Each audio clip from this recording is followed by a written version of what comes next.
이렇게 악기가 이렇게 아름다운 소리를 냅니다. 저희들도 같이 찬양을 한 곡 하도록 하겠습니다. 하나님의 은혜 같이 찬양합니다.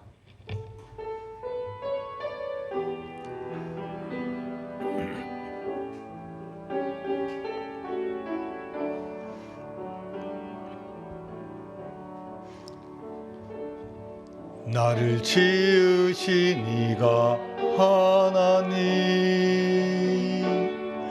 나를 보내신 이가 하나님, 나를 보내신 이도 하나님, 나의 나 된 것은 다 하나님 은혜라. 나의 달려갈 길 나가도록, 나의 마지막 호흡 다하도록, 나로 그 십자가 품게 하시니, 나의 나 된 것은 다 하나님 은혜라. 한량없는 은혜, 갚을 길 없는 은혜, 내 삶을 내워 사는 하나님의 은혜,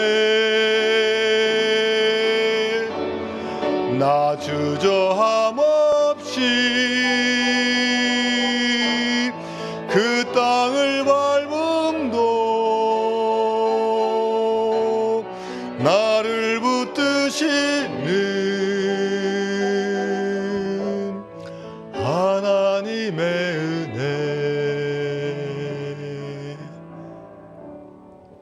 나를 지으신 이가 하나님, 나를 보내신 이가 하나님, 나를 보내신 이도 하나님, 나의 나 된 것은 다 하나님 은혜라. 나의 달려갈 길 나가도록, 나의 마지막 호흡 다하도록, 나로 그 십자가 품게 하시니, 나의 나 된 것은 다 하나님 은혜라. 한량없는 은혜, 갚을 길 없는 은혜, 내 삶을 내워 사는 하나님의 은혜, 나 주저함 없이 그 땅을 밟음도 나를 붙드시는 하나님의 은혜.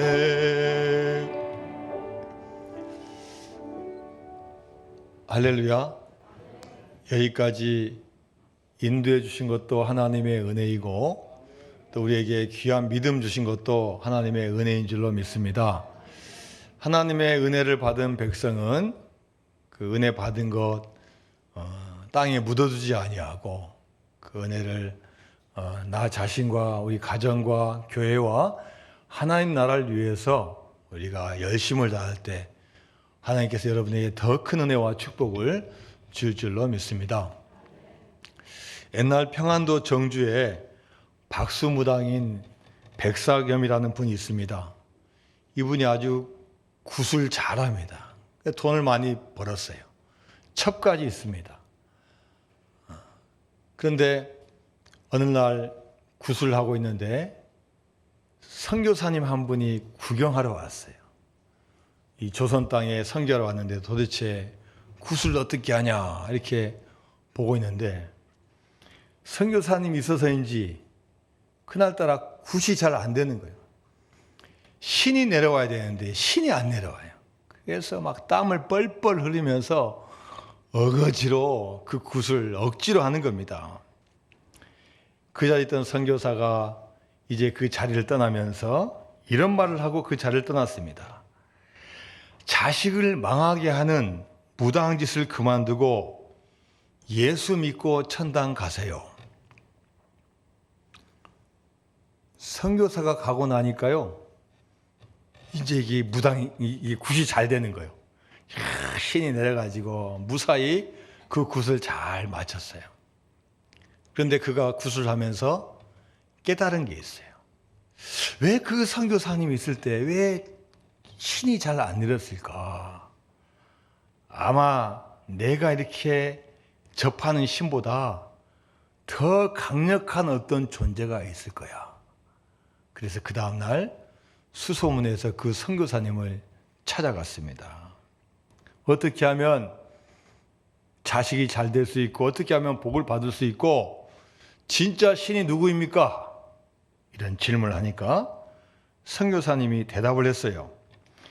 예수를 믿으면 자식이 잘 되고 그 가정이 복을 받습니다.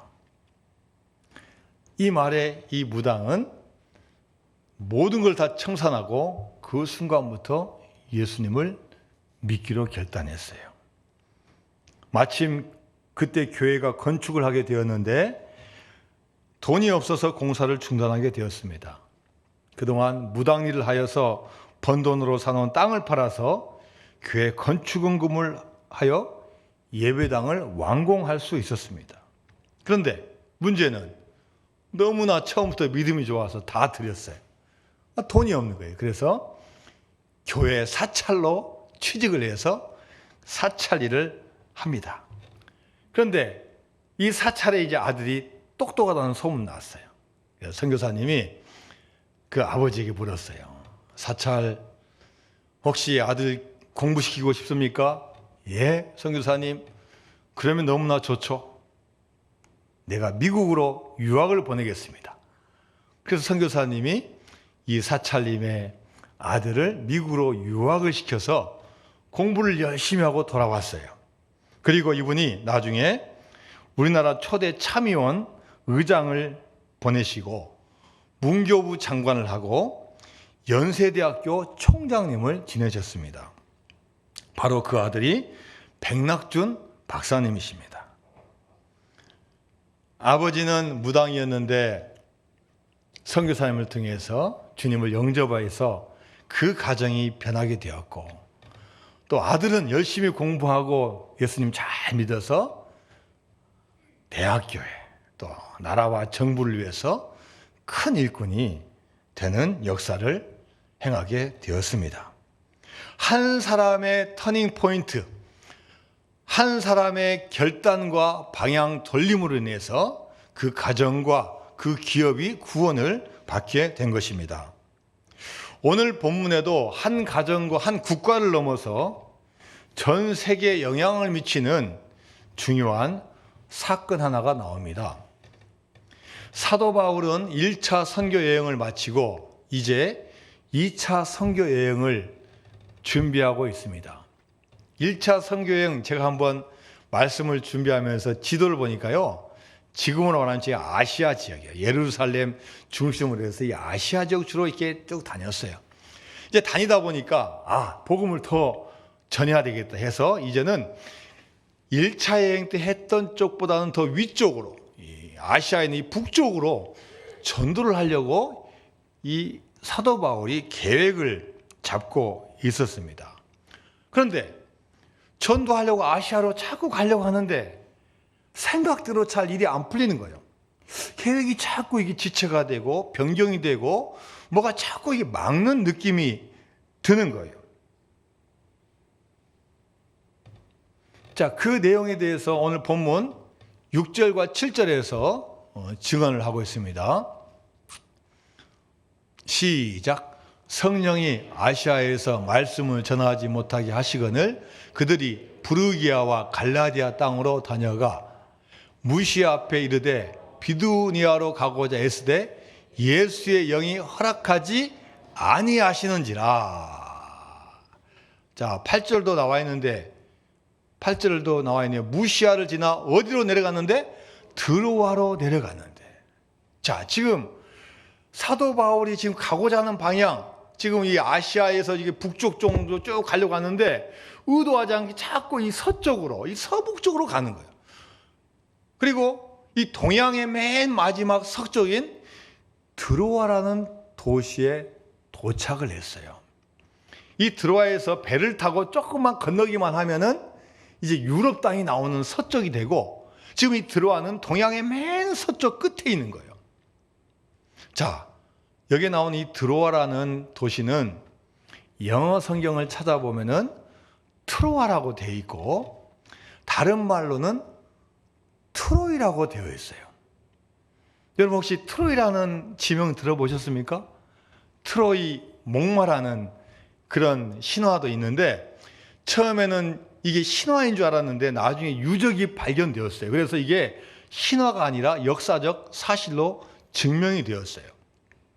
기원전 1250년경에 이 트로아를 중심으로 한 이 동양의 큰 제국과 이 유럽의 그리스를 중심으로 한 제국이 팽팽하게 맞습니다. 한 8년 동안 열심히 전쟁을 했는데 우열을 가릴 수가 없어요. 그리고 이 트로이는 아주 요새예요. 그래서 쉽게 공략을 할 수가 없어요. 압도적인 군사력 아니면은 이 트로이를 멸망을 시킬 수가 없는 거예요. 어떻게 하면 저 트로이를 점령할까 하다가 큰 목마를 만들어요. 큰 목마를 만들고, 이 목마를 만들어 놔두고 가버려요. 이 트로이 사람들 와가지고 이게 뭐지? 이 목마가 뭐지? 한 사람이 스파이를 보내가지고 이 목마를 트로이 성에 안에다 들여다 놓으면은 이 트로이가 세계 최고의 제국이 될 것이다. 이 말을 흘려보내니까 이 목마를 우리 트로이 성으로 끌어들이자 해가지고 끌어들였는데, 그날 애쓰고 힘든 것을 축하하기 위해서 밤새 술을 마시면서 축제를 벌이고 자고 있는데, 그 트로이 목마에서 누가 나와요? 그리스 군사들이 탁 나와가지고 모든 초소에 불을 지르고 성문을 활짝 열어주는 거예요. 그러니까 매복에 있던 이 그리스 군사들이 쫙 쳐들어가서 이 트로이를 멸망을 시키는 거예요. 그 전까지만 하더라도 이 세계 제국의 힘은 주로 이 동양에 있었어요. 동양의 아주 큰 문명들, 큰 강을 중심으로 해서 이 동양의 힘이 있었는데, 이 트로이 전쟁을 기점으로 해서 그 균형추가 서서히 동양에서 서양 쪽으로 옮겨지는 거예요. 이게 유럽의 힘이 세지는 거예요. 이렇게 1000년 넘게 유럽이 이렇게 쭉 일어나다가 그 뒤로 1300년이 되는 지금 성경의 이 본문의 시절을 맞이합니다.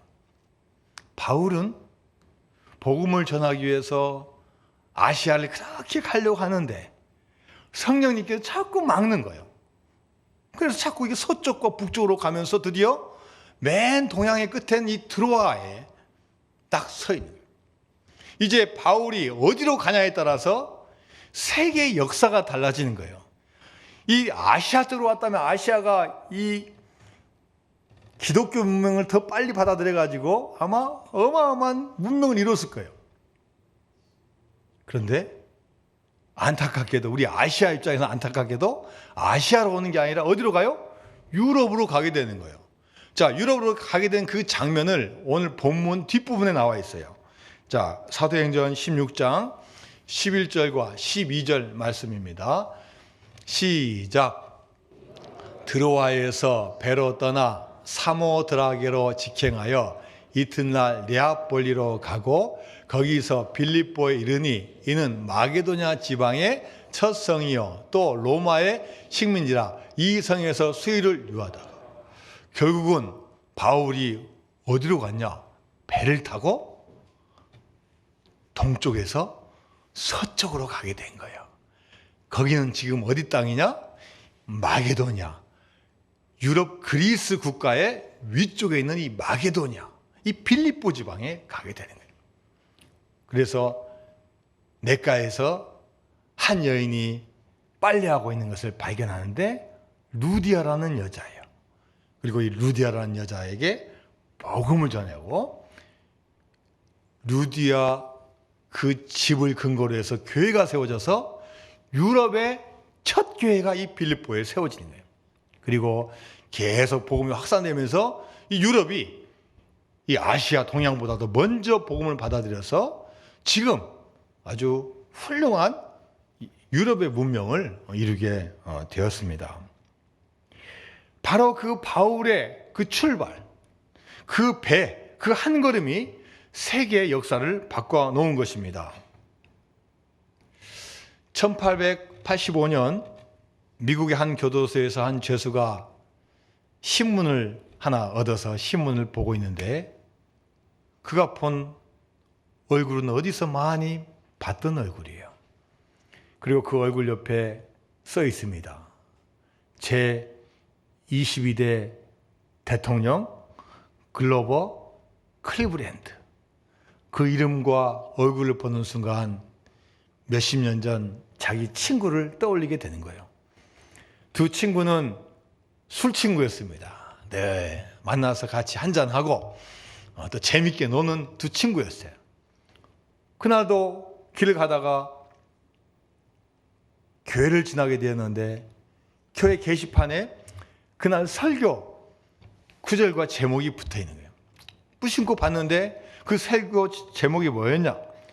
죄의 삭은 사망이다. 이게 설교 제목이에요. 그래서 이 클리브랜드가 그 제목을 보는 순간 찔림을 받아요. 그렇지, 내가 이렇게 술도 마시고 또 때로는 즐겁고 재밌게 살지만 이게 정말로 좋은 인생일까? 그런 건 아닐 거야. 죄의 삭은 사망이라 했는데 내가 이렇게 살다가 내가 사망 이러면 어떻게 하지? 하면서 오늘 교회 한번 들어가 볼까? 교회 들어와서 예배를 드리는 거예요. 들어오기 전에 친구에게 야 같이 예배를 드리자는 친구는 야 너 갑자기 웬 소리야 하면서 그 친구는 그냥 다시 가던 길 술자리로 가는 거예요. 그런데 수십 년이 지나서 한 사람은 대통령이 되고 한 사람은 그 순간에 감옥에서 있는 그런 일이 발생을 했습니다. 한 사람의 발걸음 그 순간에는 중요하지 않을 수 있습니다. 그러나 그 한 걸음이 두 걸음 되고 100보가 되고 1000보가 될 때는 상황이 달라지는 거고 그게 몇 년, 수십 년, 수백 년, 수천 년이 되면은 역사가 달라지고 문명이 달라지고 모든 미래가 달라지게 되는 겁니다. 자, 바울의 발걸음으로 인해서 이렇게 동서양의 문화가 달라졌는데 자, 그 발걸음이 바뀌게 된 구체적인 이유가 뭡니까? 왜 아시아에서 아무리 막고 막아도 계속 뚫고 나가서 복음을 전해야 되는데 왜 방향을 바꿨을까요? 자, 오늘 본문 사도행전 16장 9절 말씀을 같이 봅니다.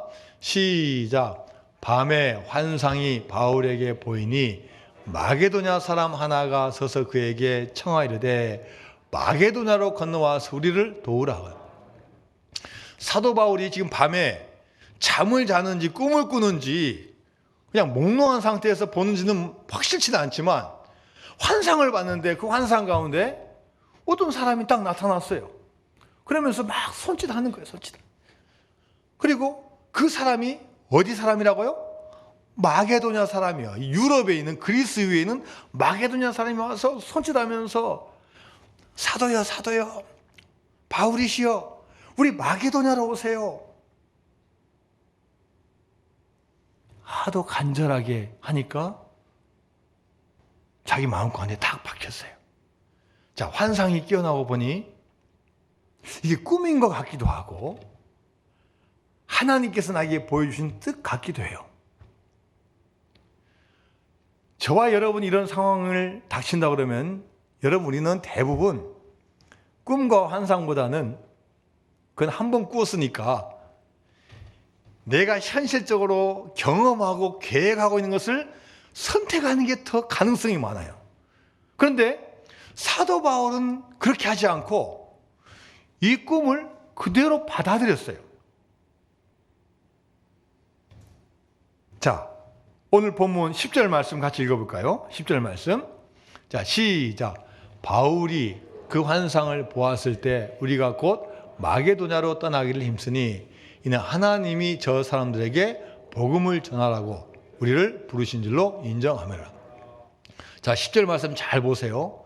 바울이 그 환상을 보았을 때 바로 결정했어요. 우리가 어디로 떠난다고요? 마게도냐로, 곧 마게도냐로 떠나기를 힘쓰니, 물론 그 사이에 아마 약간의 고민이 있었지만 오래 가지 않고 그 환상을 보았을 때 우리가 곧 마게도냐로 떠나기를 힘쓰니,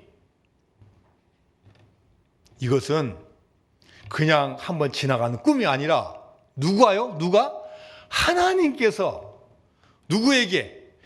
마게도냐에 있는 사람들에게 뭐 하라고요? 복음을 전하라고 우리를 부르신 줄 인정했다는 거예요.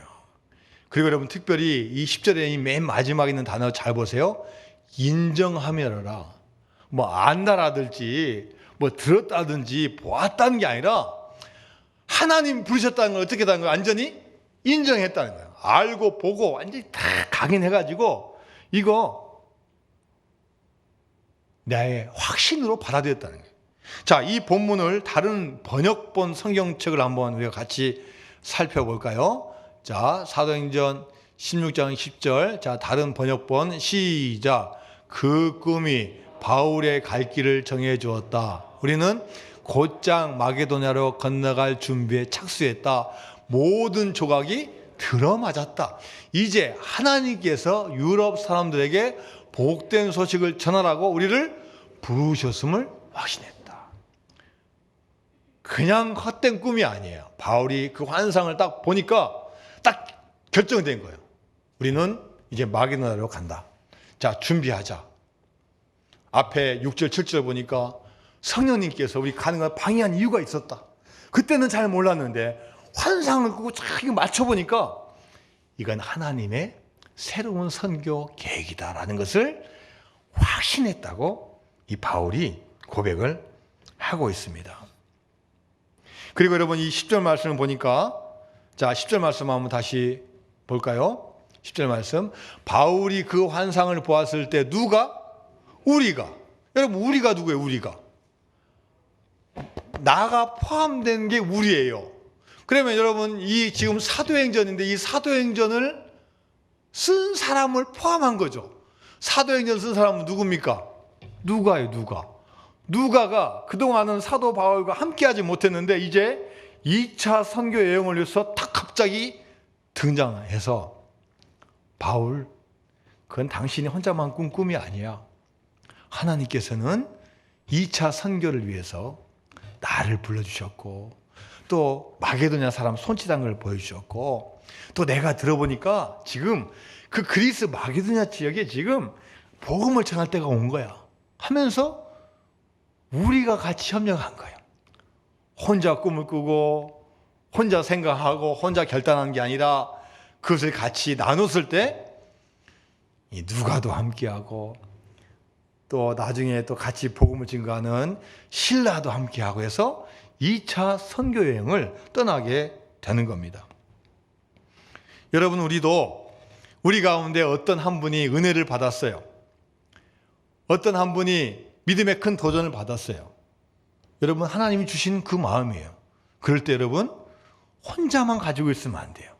그 도전을 같이 공감하고 같이 그 모임과 공동체에서 나누고 구역에서 나누고 여선교에서 나누고 남선교에서 나누고 부서에서 나누고 예배에서 나누고 함께 하면은 하나님께 그 조그마한 환상을 큰 꿈과 비전으로 사용하여 주시고 우리를 귀한 사명자로 저와 여러분을 세워주실 줄로 믿습니다. 제가 지난주에 신문 기사를 보면서 지금 강남구 국회의원인 태영호 씨에 대한 기사를 잠깐 봤습니다. 이분은 북한 평양 출신이에요. 뭐 공산당으로 말하면은 그렇게 뭐 좋은 집안이 아니래요. 근데 열심히 공부를 했어요. 북경 베이징에 가서 8년간 공부를 하고 돌아왔어요. 그 능력을 인정받아서 외교관이 됐어요. 주로 유럽에 있는 나라, 잘 살고 또 기독교를 받아들인 나라에서 외교관을 지냈어요. 스웨덴, 덴마크, 영국, 그리고 본국을 왔다 갔다 합니다. 본국 평양도 가보고 유럽을 왔다 갔다 하면서 생각이 들어요.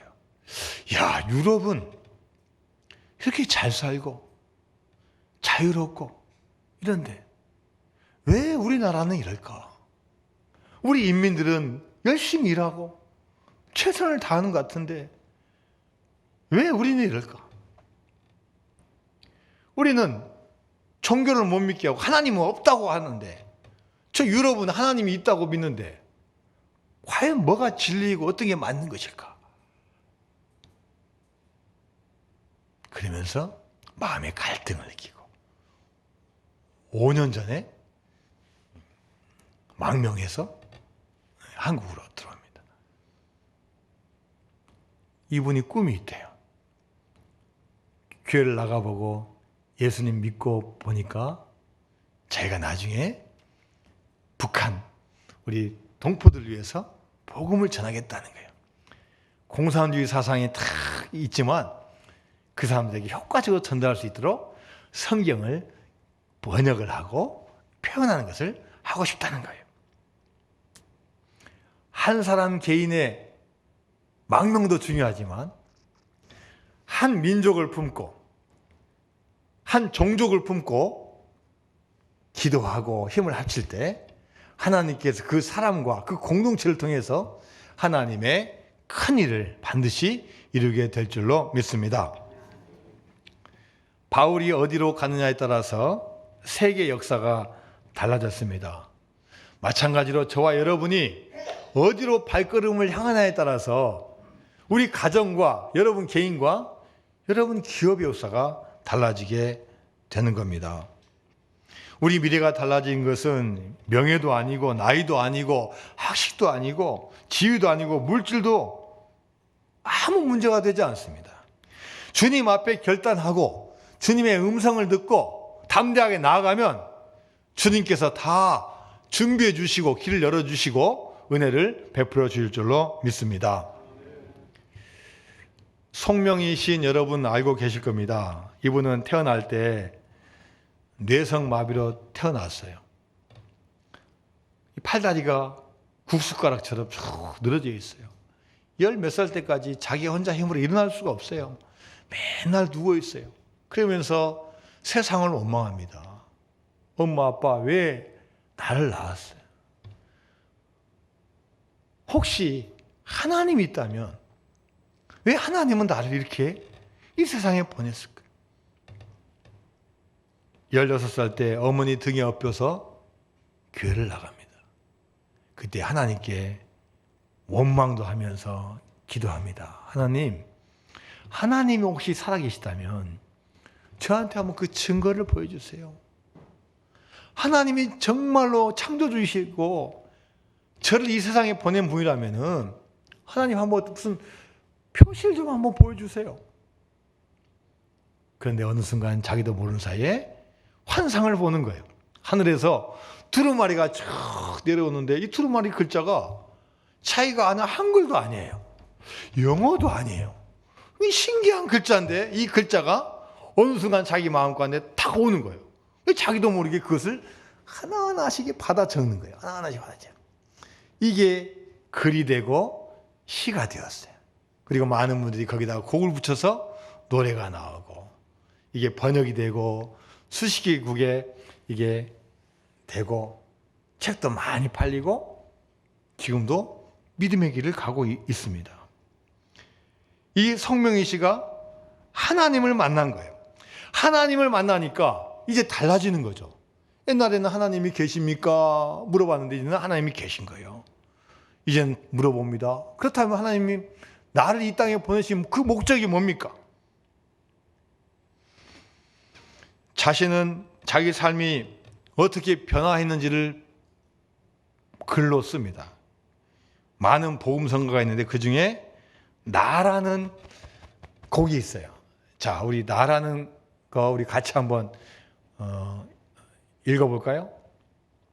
시작. 나 가진 재물 없으나 나 남이 가진 지식 없으나 나 남에게 있는 건강이 있지 않으나 나 남이 없는 것 있으니 나 남이 못 본 것을 보았고 나 남이 듣지 못한 음성 들었고 나 남이 받지 못한 사랑 받았고 나 남이 모르는 것 깨달았네. 공평하신 하나님이 나 남이 가진 건 나 없지만 공평하신 하나님이 나 남이 없는 것 갖게 하셨네. 제가 노래를 못 불러도 여러분 가사만 잘 보시면 돼요. 공평하신 하나님이 나 남이 가진 건 나 없지만 공평하신 하나님이 나 남이 없는 것 갖게 하셨네. 여러분 여기에 우리 많은 성도님 계시지만요, 똑같은 분 한 분도 없어요. 제가 보니까요, 다 가지신 분도 한 분도 없고 아무것도 없는 분도 한 분도 없어요. 하나님께서 신기하게도요, 그분에게 꼭 필요한 것을 다 주셨어요. 어떤 분은 말씀을 잘하시고 어떤 분은 말씀을 전혀 안 하셔요. 어떤 분은 그냥 몸이 먼저 나가신 분이 있고 어떤 분은 꿈쩍도 안 한 분이 있어요. 은사도 틀리고 어떤 분은 악기, 어떤 분은 목소리, 얼마나 은사가 다 다양한지 몰라요. 이분이 너무 완벽하다? 그러면 반드시 실망하게 돼 있어요. 반드시 사람 따라가면 반드시 실망해요. 그래서 교회 건물 보면 안 되고 교인 보면 안 되고 목사님 보면 안 돼요. 누구 봐야 돼요? 하나님 보고 주님 바라봐야 되지, 사람 바라보다가 언제든지 실망할 수 있어요. 그래서 끝까지 주님 붙잡고 믿음으로 승리해야 될 줄로 믿습니다. 지난주에 우리 안수 집사님 한 분이 저에게 영상을 보내주셨더라고요. 그 영상을 보니까 지난 6월 8일 날 미국 NBC 방송이 있는데 아메리카 갓 탤런트라는 프로그램이 있어요. 최고의 실력자를 뽑아서 어마어마한 상금을 주는 그런 프로그램이에요. 그런데 예선을 막 수없이 걸쳐서 올라가야 되는데 골든 버저라고 그것만 콱 누르면은 막 축하하면서 예선을 거치지 않고 바로 준결승에 올라가는 거예요. 그런 게 있어요. 근데 그거 자주 안 줘요. 그런데 그것을 받은 분이 한 분 나오는데 그분의 이름이 뭐냐? 제인 마르크 제프스키라는 여자예요. 나이가 30살이고 기독교 계통의 대학을 나왔고, 그런데 빳빳하시더라고요. 빳빳하시고. 근데 인상은 처음부터 끝까지 계속 웃어요. 폐, 간, 척수에 암 진단을 받았어요. 생존 확률은 의사가 2%라는 2%.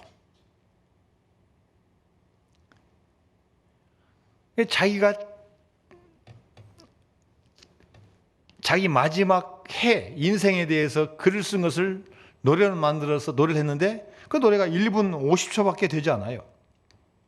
근데 그 제목이 뭐냐? It's okay. It's okay. 제가 발음이 안 좋아서. 뜻이 뭐예요? 괜찮다, 괜찮다. That's all right. 괜찮다, 괜찮아요, 괜찮아. 내가 이런 길을 걸어가지만 괜찮아. 그리고 그 가사가요, 3분의 1 이상이 계속 It's okay, That's all right, It's okay, 괜찮다, 괜찮다, 괜찮아요. 오히려 거기 있는 패널들이 그분에게 It's okay? 정말 괜찮아요? 물어볼 정도로. 근데 이분이 하는 말 중에서 제가 감동을 받은 그 구절이 뭐냐, 이렇게 이야기했어요. 여러분, 인생이 쉬워질 때까지 기다릴 수 없습니다. 내가 먼저 행복해지기로 결정해야 합니다. 여러분, 이분은 앞으로 몇 날을 살지, 몇 달을 살지, 몇 년 살지 우리는 알 수 없어요. 근데 생존하는 2%밖에 되지 않은데 그 여인이 하는 이야기가 뭐냐? 인생이 좋아질 때까지 기다리고만 있지 마십시오. 지금 이 순간이 가장 귀한 시간이고 이 순간 결정하고 결단하면 됩니다. 그러면 우리에게 행복이 찾아오고 다 괜찮아집니다. 여러분, 우리 교인이 이런 사람이 돼야 되지 않겠습니까? 우리에게 주어진 인생이 몇십 년이 될지 몇 년이 될지 어느 순간 될지 우리는 아무도 알 수도 없어요. 우리가 아무리 목표를 세우고 열심히 노력을 해도 우리가 얼마를 벌지 언제까지 일할지 알 수가 없어요. 지금 이 순간 주님께서 우리에게 은혜 주시고 감동 주실 때 우리가 주님 잘 섬기고 믿음으로 나가고 날마다 감사하고 행복하면 주님께서 우리를 가장 귀한 백성으로 삼아 주실 줄로 믿습니다. 여러분, 주님께서 주신 발걸음이 있습니다. 때로는 나의 계획, 내가 가고 싶은 길이 있는데 막으실 때가 있어요. 주님께서 여러 가지 모양으로 말씀을 통해서, 기도를 통해서, 환상을 통해서 보여주실 때 그게 주님의 말씀으로 깨닫고 나가시면 여러분 개인과 가정과 기업에 큰 변화와 복이 될 줄로 믿습니다. 하나님 아버지, 감사드립니다. 우리는 연약한 사람입니다. 한치 앞을 알 수 없는 연약한 존재입니다. 그래서 주님 앞에 나왔습니다. 하나님 말씀 읽고 듣고 그 말씀대로 이루어진 것을 깨달으려고 나왔습니다.